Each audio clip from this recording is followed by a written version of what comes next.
সমূহ বন্ধুবৰ্গলৈ আন্তৰিক শুভেচ্ছা জনাই আজি আমি চাইল্ড ডেভেলপমেণ্ট এণ্ড পেডাগগীৰ ওপৰত কেইটামান MCQ আলোচনা কৰিবলৈ ওলাইছোঁ। প্ৰথম প্ৰশ্ন হৈছে শিক্ষণ আৰু শিক্ষণ ব্যৱস্থাত শিক্ষণ সঁজুলি অৰ্থাৎ TLMৰ প্ৰথম ব্যৱহাৰ কৰা চিন্তাবিদজনৰ নাম কি? উত্তৰ ডি এৰাছমাছ অৰ্থাৎ ডি এৰাছমাছে প্ৰথমবাৰৰ বাবে শিক্ষণ আৰু শিক্ষণ ব্যৱস্থাত শিক্ষণ সঁজুলি অৰ্থাৎ TLMৰ ব্যৱহাৰ কৰিছিলে। তাৰ পিছৰ প্ৰশ্ন শিক্ষণ সঁজুলি অৰ্থাৎ TLMৰ সম্পূৰ্ণ ৰূপটো কি? উত্তৰ টিচিং লাৰ্ণিং মেটেৰিয়েলছ। তাৰ পিছৰ প্ৰশ্ন উত্তৰকৰণ পদ্ধতিৰ জনক কোন? উত্তৰ গ্ৰীক চিন্তাবিদ ছক্ৰেটিছ। তাৰ পিছৰ প্ৰশ্ন আৱেগিক অনুবন্ধনবাদৰ জনক কোন? উত্তৰ আইভান পেভলভ। তাৰ পিছৰ প্ৰশ্ন পিয়াজেৰ ভাষাত আকৃতিকল্প সীমাৰ অৰ্থ কি? উত্তৰ সমাযোজন প্ৰক্ৰিয়া অৰ্থাৎ আকৃতিকল্প বা সীমাৰ অৰ্থ হৈছে সমাযোজন প্ৰক্ৰিয়া। তাৰ পিছৰ প্ৰশ্ন psychology is a positive science of behaviour বুলি কোনে কৈছিল? উত্তৰ হৈছে আমেৰিকাৰ চিন্তাবিদ J.B. ৱাটছনে এনেদৰে কৈছিল। তাৰ পিছৰ প্ৰশ্ন psychology is a positive science of behaviour বুলি কোনে কৈছিল? উত্তৰ আমেৰিকাৰ চিন্তাবিদ J.B. ৱাটছনে কৈছিলে। তাৰ পিছৰ প্ৰশ্ন স্কুল অফ সাইক'লজিৰ প্ৰতিষ্ঠাতা কোন? উত্তৰ জাৰ্মান দাৰ্শনিক কহলাৰ। তাৰ পিছৰ প্ৰশ্ন কৈশোৰকালক ধুমুহা আৰু পীড়নৰ কাল বুলি কোনজন চিন্তাবিদে কৈছিল? উত্তৰ আমেৰিকাৰ মনোবিদ ষ্টেনলি হলে কৈছিল। তাৰ পিছৰ প্ৰশ্ন কৈশোৰকালক কোনজন চিন্তাবিদে শৈশৱকালৰ পুনৰাবৃত্তি বুলি কৈছে? উত্তৰ আৰ্নেষ্ট জোনাছে কৈছে। তাৰ পিছৰ প্ৰশ্ন এডলছেন্স শব্দটো ক'ৰ পৰা অনা হৈছে? উত্তৰ লেটিন শব্দৰ পৰা অনা হৈছে। তাৰ পিছৰ প্ৰশ্ন দ্য বিহেভিয়াৰ অফ অৰ্গেন নামৰ গ্ৰন্থখনৰ ৰচক কোন? উত্তৰটো হৈছে স্কিনাৰ। তাৰ পিছৰ প্ৰশ্ন শিশু মনোবিজ্ঞানৰ পিতৃ কোন? উত্তৰ হৈছে শিশু মনোবিজ্ঞানৰ পিতৃ ৰুছো অৰ্থাৎ ৰুছোক শিশু মনোবিজ্ঞানৰ পিতৃ বুলি কোৱা হয়। তাৰ পিছৰ প্ৰশ্ন শিক্ষা মনোবিজ্ঞানৰ পিতৃ কোন? উত্তৰ পেষ্টালজি। তাৰ পিছৰ প্ৰশ্ন হৈছে আধুনিক শিক্ষা মনোবিজ্ঞানৰ পিতৃ কোন? উত্তৰ হৈছে A.L. থৰ্ণ্ডাইক। তাৰ পিছৰ প্ৰশ্ন এটা জাতিৰ ভৱিষ্যত শ্ৰেণীকোঠাতে আবদ্ধ হৈ থাকে এই কথাষাৰ কোনটো আয়োগে কৈছিল? উত্তৰ এই কথাষাৰ কোঠাৰী আয়োগে কৈছিলে। তাৰ পিছৰ প্ৰশ্ন শিক্ষকসকল হৈছে দেশৰ প্ৰকৃত ভাগ্য নিৰ্মাতা কথাষাৰ কোনে কৈছে? উত্তৰ ডক্টৰ জাকিৰ হুছেইনে কৈছে। তাৰ পিছৰ প্ৰশ্ন যিজন শিক্ষকে কোনোদিনে ছাত্ৰসকলক কোনো প্ৰশ্ন সোধা নাই তেওঁ কোনো কথাই শিকাব নোৱাৰে কথাষাৰ কোনে কৈছিল? উত্তৰ ইংৰাজ চিন্তাবিদ ডি ৰিমেণ্টে কৈছে। তাৰ পিছৰ প্ৰশ্ন কৰ্মৰ মাজেৰে শিক্ষা পদ্ধতিৰ জনক কোন? উত্তৰ ৰুছো। তাৰ পিছৰ প্ৰশ্ন বেইলি পদ্ধতিয়ে কোনবিলাক শিক্ষাৰ্থীক সামৰি লৈছে? উত্তৰ অন্ধ শিক্ষাৰ্থীসকলক সামৰি লৈছে। তাৰ পিছৰ প্ৰশ্ন বুদ্ধিৰ প্ৰথম পৰীক্ষণ অভিক্ষা কোনে আগবঢ়াইছিল? উত্তৰ আলফ্ৰেড বিনে আৰু চাইমনে 1905 চনত বুদ্ধিৰ প্ৰথম অভিক্ষা কৰিছিল। তাৰ পিছৰ প্ৰশ্ন IQ অৰ্থাৎ ইণ্টেলিজেন্স কুৱেশ্যনৰ ধাৰণা প্ৰথমে কোনে দিছিল? উত্তৰ টাৰমেনে অৰ্থাৎ টাৰমেনে পোনপ্ৰথমবাৰৰ বাবে IQৰ ধাৰণা দিছিলে। তাৰ পিছৰ প্ৰশ্ন IQ অৰ্থাৎ ইণ্টেলিজেন্স কুৱেশ্যনৰ সূত্ৰ অৰ্থাৎ ফৰ্মুলাৰ কথা কোনে কৈছিল? উত্তৰ IQৰ ফৰ্মুলাৰ কথা প্ৰথমে ষ্টাৰ্নে কৈছিলে। তাৰ পিছৰ প্ৰশ্ন IQ অৰ্থাৎ ইণ্টেলিজেন্স কুৱেশ্যনৰ সূত্ৰটো লিখা। উত্তৰ বুদ্ধাংক সমান মানসিক বয়স হৰণ কায়িক বয়স পূৰণ 100 অৰ্থাৎ IQ ইকুৱেল মেণ্টেল এজ বাই ক্ৰনলজিকেল এজ ইনটু 100। তাৰ পিছৰ প্ৰশ্ন বুদ্ধিৰ আটাইতকৈ পুৰণি তত্ত্বটো কি? উত্তৰ হৈছে একক বা ৰাজতন্ত্ৰ। তাৰ পিছৰ প্ৰশ্ন বুদ্ধিৰ দ্বিকাৰক তত্ত্বটোৰ জনক কোন? উত্তৰ হৈছে চাৰ্লছ স্পিয়াৰমেন। তাৰ পিছৰ প্ৰশ্ন বুদ্ধিৰ সমূহকাৰক তত্ত্বটোৰ জনক কোন? অৰ্থাৎ উত্তৰ হৈছে বুদ্ধিৰ সমূহকাৰক তত্ত্বটোৰ জনক থাৰ্ষ্টন। বুদ্ধিৰ বহুকাৰক তত্ত্বটোৰ জনক কোন? উত্তৰ হৈছে থৰ্ণ্ডাইক। তাৰ পিছৰ প্ৰশ্ন বুদ্ধিৰ উপাদান বিশ্লেষণ পদ্ধতিৰ জনক কোন? উত্তৰ চাৰ্লছ স্পিয়াৰমেন। তাৰপিছৰ প্ৰশ্ন, অভ্যাসক দ্বিতীয় স্বভাৱ বুলি কোনে কৈছে? উত্তৰ জেমছে কৈছে, অৰ্থাৎ জেমছে অভ্যাসক দ্বিতীয় স্বভাৱ বুলি কৈছে। তাৰপিছৰ প্ৰশ্ন, অভ্যাস হৈছে একে পৰিস্থিতিত একে কামৰ পুনৰাবৃত্তি। এইষাৰ কাৰ উক্তি? উত্তৰ ৰছেৰ কৈছে, অৰ্থাৎ এই কথাষাৰ ৰছে কৈছে। তাৰপিছৰ প্ৰশ্ন, প্ৰশংসা বা সমালোচনাই শিশুক আগুৱাই নিয়াত সহায় কৰে। কথাষাৰ কোনে কৈছে? উত্তৰ হাৰ্লকে কৈছে। তাৰপিছৰ প্ৰশ্ন, শিক্ষাদান এটা পদ্ধতি বা প্ৰক্ৰিয়া যিয়ে শিক্ষকৰ যত্ন দিয়ে। কথাষাৰ কোনে কৈছিল? উত্তৰ স্মিথে কৈছিল। তাৰপিছৰ প্ৰশ্ন, শিক্ষণে শিক্ষাৰ্থীৰ ক্ষমতা বিকাশত সহায় কৰে। কথাষাৰ কোনে কৈছিল? উত্তৰ ৰায়বাৰ্ণে কৈছিল। তাৰপিছৰ প্ৰশ্ন, কৈশোৰকালক মানৱ জীৱনৰ নতুন প্ৰজন্ম বুলি কোনে কৈছিল? উত্তৰ ষ্টেনলি হলে কৈছিল। তাৰপিছৰ প্ৰশ্ন, মানৱ জীৱনৰ কোনছোৱা কালক মানসিক বিকাশৰ সৰ্বাধিক হয়? উত্তৰ কৈশোৰকালত, অৰ্থাৎ কৈশোৰকালত মানসিক বিকাশ সৰ্বাধিক হয়। তাৰপিছৰ প্ৰশ্ন, বাল্যকাল আৰু প্ৰাপ্তবয়স্ক এই দুটা স্তৰক কোনছোৱা সময়ে জোৰা লগাইছে বা সংযোগ সাধন কৰিছে? উত্তৰ হৈছে কৈশোৰকালে। তাৰপিছৰ প্ৰশ্ন, বীৰ পূজা আৰু বিপৰীত লিংগৰ প্ৰতি আকৰ্ষণ এই কাৰ্য মানৱ জীৱনৰ কোনছোৱা কালৰ বৈশিষ্ট্য? উত্তৰ হৈছে কৈশোৰকালৰ বৈশিষ্ট্য। তাৰপিছৰ প্ৰশ্ন, সমকামিতা কোনছোৱা কালৰ বৈশিষ্ট্য? উত্তৰ বাল্যকালৰ। তাৰপিছৰ প্ৰশ্ন, পৰনিৰ্ভৰশীলতা কোনছোৱা কালৰ বৈশিষ্ট্য? উত্তৰ শৈশৱকালৰ বৈশিষ্ট্য। তাৰপিছৰ প্ৰশ্ন, অনুকৰণপ্ৰিয়তা কোনছোৱা কালৰ বৈশিষ্ট্য? উত্তৰ হৈছে শৈশৱকালৰ। তাৰপিছৰ প্ৰশ্ন, কোনছোৱা বয়সৰ শিশুৱে সমনীয়াৰ লগত খেলি ভাল পায়? উত্তৰ হৈছে বাল্যকালৰ শিশুৱে, অৰ্থাৎ বাল্যকালৰ শিশুৱে সমনীয়াৰ লগত খেলি তাৰপিছৰ প্ৰশ্ন, দলানুগত্য কোনছোৱা শিশুৰ বৈশিষ্ট্য? উত্তৰটো হৈছে বাল্যকালৰ। তাৰপিছৰ প্ৰশ্ন, চিন্তাবিদ ফ্ৰয়েডৰ মতে শৈশৱকালত শিশুৰ যৌন চেতনা থাকেনে? উত্তৰ থাকে। সেই যৌন চেতনা হৈছে আত্মকামমূলক। তাৰপিছৰ প্ৰশ্ন, মানসিক বয়সৰ অৰ্থাৎ মেণ্টেল এজৰ ধাৰণাটো কোনে আগবঢ়াইছিল? উত্তৰ হৈছে বিনে আৰু চাইমেনে। তাৰপিছৰ প্ৰশ্ন, শিক্ষণৰ বাবে উৎকৃষ্ট পদ্ধতি কোনটো? উত্তৰটো হৈছে প্ৰকল্প পদ্ধতি, অৰ্থাৎ প্ৰকল্প পদ্ধতিটো হৈছে শিক্ষণৰ বাবে আটাইতকৈ উৎকৃষ্ট পদ্ধতি। তাৰপিছৰ প্ৰশ্ন, শিক্ষণৰ স্থায়িত্ব কিহৰ ওপৰত নিৰ্ভৰ কৰে? উত্তৰটো হৈছে অভ্যাসৰ ওপৰত। তাৰপিছৰ প্ৰশ্ন, NCERT কেতিয়া প্ৰতিষ্ঠা কৰা হৈছিল? উত্তৰ হৈছে 1961 চনত। তাৰপিছৰ প্ৰশ্ন, হাণ্টাৰ আয়োগক আন কি নামেৰে জনা যায়? উত্তৰ হৈছে শিক্ষা আয়োগ, অৰ্থাৎ হাণ্টাৰ আয়োগক শিক্ষা আয়োগ বুলিও জনা যায়। তাৰপিছৰ প্ৰশ্ন, বিশেষভাৱে সক্ষম শিশুসকলৰ বাবে শিক্ষা প্ৰদানৰ পৰামৰ্শ কোনটো আয়োগে প্ৰদান কৰিছিল? উত্তৰ হৈছে কোঠাৰী আয়োগে প্ৰদান কৰিছিলে। তাৰপিছৰ প্ৰশ্ন, কিমান চনত সম্পূৰ্ণ সাক্ষৰতাৰ আইন প্ৰণয়ন আয়োগ গঠন কৰা হৈছিলে? উত্তৰ হৈছে 1988 চনত। তাৰপিছৰ প্ৰশ্ন, কিণ্ডাৰগাৰ্টেন শব্দটো কোন ভাষাৰ পৰা আহিছে? উত্তৰ হৈছে লেটিন ভাষাৰ পৰা।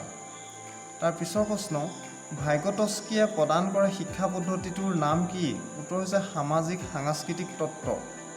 তাৰপিছৰ প্ৰশ্ন, জন্মৰ পৰা কিমান মাহৰ ভিতৰত শিশুৰ ধ্বনিৰ স্পষ্টতা ধৰা পৰে? উত্তৰ 0 পৰা 9 মাহৰ ভিতৰত। তাৰপিছৰ প্ৰশ্ন, 1.5 বছৰীয়া শিশু এটাই কেইটা শব্দ ক'ব পৰা হয়?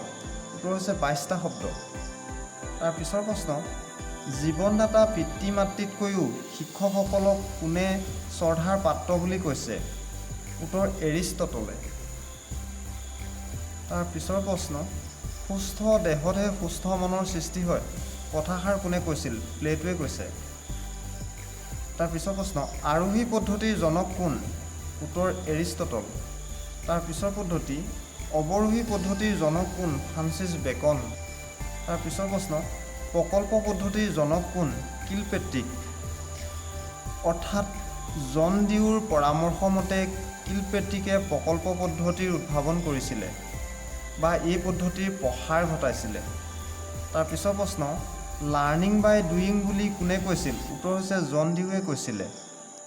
তাৰ পিছৰ প্ৰশ্ন, ডেল্টন আঁচনিৰ প্ৰৱৰ্তক কোন? উত্তৰ হৈছে মিছ হেলেন পাৰ্কহাৰ্ষ্ট। তাৰ পিছৰ প্ৰশ্ন হৈছে কিণ্ডাৰগাৰ্টেন পদ্ধতিটোৰ জনক কোন? উত্তৰ হৈছে ফ্ৰেডেৰিক ফৱেল। অৰ্থাৎ ফ্ৰেডেৰিক ফৱেলে কিণ্ডাৰগাৰ্টেন পদ্ধতিৰ উদ্ভাৱন কৰিছিলে। তাৰ পিছৰ প্ৰশ্ন, মাৰিয়া মণ্টেছৰী কোন দেশৰ লোক আছিল? উত্তৰ হৈছে ইটালীৰ লোক। তাৰ পিছৰ প্ৰশ্ন, কেইজনমান ইংলেণ্ডৰ মনোবিজ্ঞানীৰ নাম লিখা? উত্তৰ হৈছে জন লক, ডি ৰিমেণ্ট, হাৰ্বাৰ্ট স্পেন্সাৰ আদি ইংলেণ্ডৰ মনোবিদ আছিল। তাৰ পিছৰ প্ৰশ্ন,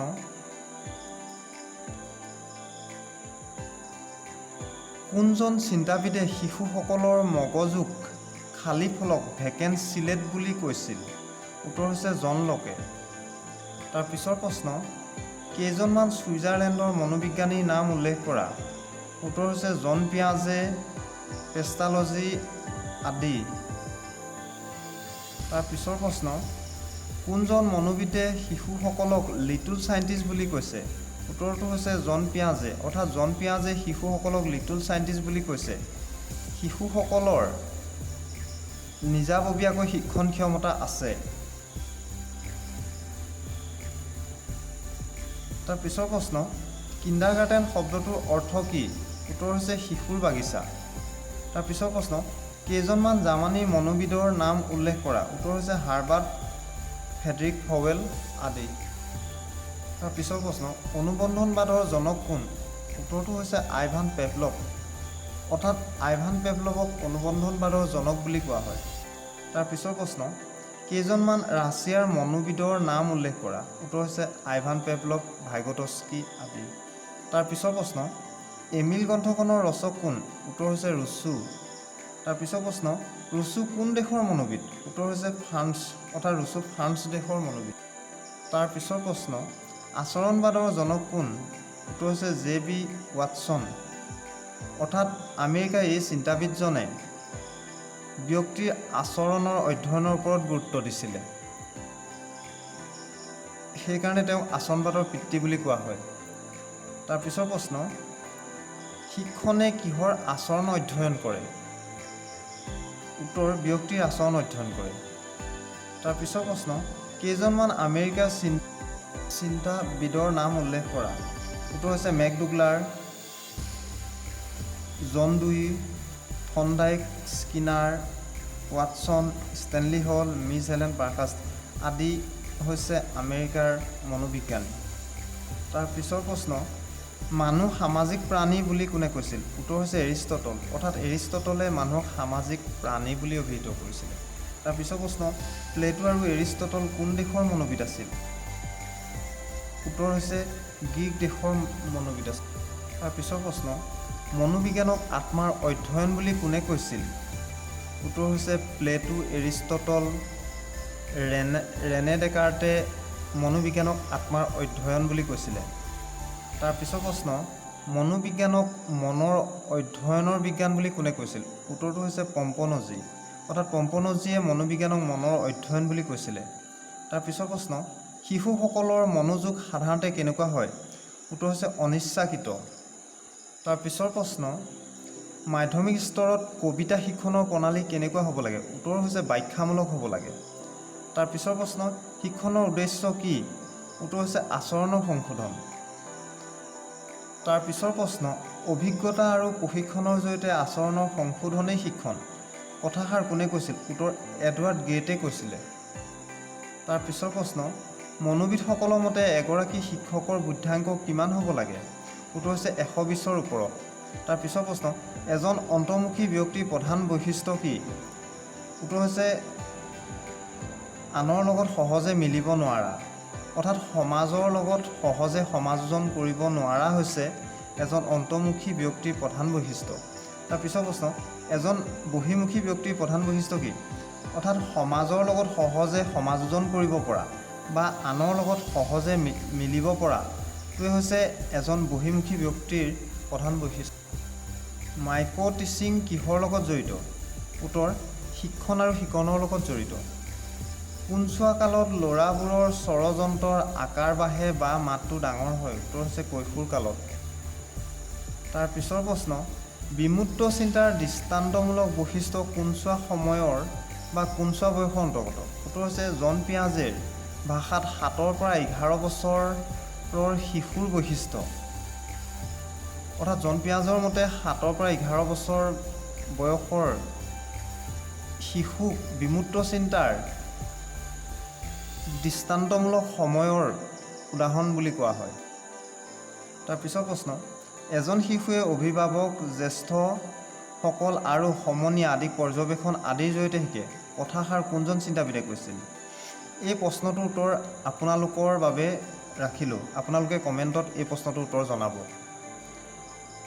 তাৰপিছৰ প্ৰশ্ন, মূৰৰ পৰা ভৰিলৈকে হোৱা চলন শক্তিৰ বিকাশক কি বোলা হয়? উত্তৰ হৈছে শিৰপুচ্ছীয় বিকাশ বোলা হয়। তাৰপিছৰ প্ৰশ্ন, সাধাৰণতে শিশুবোৰৰ বিকাশ ক'ৰ পৰা আৰম্ভ হয়? উত্তৰ শিশাংশৰ পৰা আৰম্ভ হয়। তাৰপিছৰ প্ৰশ্ন, শিশুৰ ভাষাৰ বিকাশ কোনছোৱা সময়ত হয়? উত্তৰ হৈছে পূৰ্ব বাল্যকালত হয়। তাৰপিছৰ প্ৰশ্ন, শিশুৰ সৃজনী শক্তিৰ বিকাশ কোনছোৱা সময়ত হয়? উত্তৰ হৈছে বাল্যকালত। তাৰপিছৰ মৌলিক অনুবন্ধনবাদৰ জনক কোন? উত্তৰ হৈছে আইভান পেভলভ। তাৰপিছৰ প্ৰশ্ন, ব্যৱহাৰিক অনুবন্ধনবাদৰ জনক কোন? স্কিনাৰ। উত্তৰ হৈছে স্কিনাৰ। তাৰপিছৰ প্ৰশ্ন, শিক্ষণৰ ভিত্তি কি? উত্তৰ হৈছে অভিৰোচন। তাৰপিছৰ প্ৰশ্ন, প্ৰতিক্ৰিয়া আৰু উদ্দীপকৰ মাজৰ সম্পৰ্কৰ কথা কোনে কৈছিল? উত্তৰ হৈছে স্কিনাৰে কৈছিল। অৰ্থাৎ স্কিনাৰে প্ৰতিক্ৰিয়া আৰু উদ্দীপকৰ মাজৰ সম্পৰ্কৰ কথা উল্লেখ কৰিছিল। তাৰপিছৰ প্ৰশ্ন, উদ্দীপক আৰু প্ৰতিক্ৰিয়াৰ মাজৰ সম্পৰ্কৰ কথা কোনে কৈছিল? উত্তৰ হৈছে থণ্ডাইক। তাৰপিছৰ প্ৰশ্ন, মানসিক স্বাস্থ্য বিজ্ঞানৰ জন্মদাতা কোন? উত্তৰ হৈছে ডব্লিউ বিয়াৰ। তাৰপিছৰ প্ৰশ্ন, শিক্ষণৰ প্ৰাকৃতিক প্ৰক্ৰিয়াটোক কি প্ৰক্ৰিয়া বুলি জনা যায়? উত্তৰ হৈছে অনুবন্ধনহীন প্ৰাকৃতিক প্ৰক্ৰিয়া বুলি জনা যায়। তাৰপিছৰ প্ৰশ্ন, পৰম্পৰাগত বা মৌলিক অনুবন্ধনবাদ তত্ত্বৰ জনক কোন? উত্তৰ হৈছে আইভান পেভলভ। তাৰপিছৰ প্ৰশ্ন, ব্যৱহাৰিক অনুবন্ধনবাদ তত্ত্বৰ জনক কোন? উত্তৰ হৈছে স্কিনাৰ। তাৰপিছৰ প্ৰশ্ন, সংযোগবাদ তত্ত্বটোক আন কি নামেৰেও জনা যায়? উত্তৰ হৈছে প্ৰচেষ্টা আৰু ভুল পদ্ধতি বুলিও জনা যায়। অৰ্থাৎ সংযোগবাদ তত্ত্বটোক প্ৰচেষ্টা আৰু ভুল পদ্ধতি বুলিও থণ্ডাইকে উল্লেখ কৰিছে।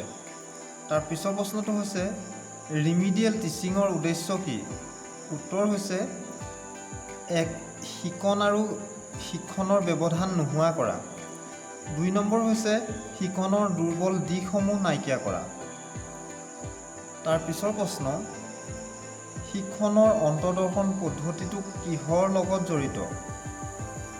উত্তৰ হৈছে বিষয়বস্তুৰ সামগ্ৰিক দিশৰ পৰ্যবেক্ষণৰ লগত জড়িত। অৰ্থাৎ শিক্ষণৰ অন্তৰ্দৰ্শন পদ্ধতিয়ে বিষয়বস্তুৰ সামগ্ৰিক দিশটোৰ পৰ্যবেক্ষণ কৰে। তাৰপিছৰ প্ৰশ্ন, সৃষ্টিশীলতা প্ৰধানকৈ কিহৰ লগত জড়িত? উত্তৰ হৈছে চিন্তনৰ লগত জড়িত। তাৰপিছৰ প্ৰশ্ন, শিক্ষণ কাৰ্যত উদ্দীপকৰ কিহৰ লগত সংযোগ সাধন হয়? উত্তৰ হৈছে শিক্ষণ কাৰ্যত উদ্দীপকৰ প্ৰতিক্ৰিয়াৰ লগত সংযোগ সাধন হয়। তাৰপিছৰ প্ৰশ্ন, শিক্ষাদানৰ পৰ্যায় কেইটা? উত্তৰ হৈছে শিক্ষাদানৰ পৰ্যায় 3টা। তাৰপিছৰ প্ৰশ্ন, শিক্ষণ দক্ষতাক মূলতঃ কেইটা ভাগত ভাগ কৰিব পাৰি? উত্তৰ হৈছে 2টা ভাগত ভাগ কৰিব পাৰি। তাৰপিছৰ প্ৰশ্ন, আগ্ৰহ আৰু মনোযোগক একেটা মুদ্ৰাৰ 2টা পিঠি বুলি কোনে উল্লেখ কৰিছিল? উত্তৰ হৈছে ষ্টাউটে উল্লেখ কৰিছিল। তাৰপিছৰ প্ৰশ্ন, অন্তৰ্দৰ্শন বা সামগ্ৰিকতাবাদৰ এটা লক্ষণ উল্লেখ কৰা। উত্তৰ হৈছে বিষয়বস্তুৰ সামগ্ৰিক দিশৰ পৰ্যবেক্ষণ। তাৰপিছৰ প্ৰশ্ন, বৌদ্ধিক বিকাশ কোনছোৱা সময়ৰ বৈশিষ্ট্য? উত্তৰ হৈছে কৈশোৰ কালৰ বৈশিষ্ট্য।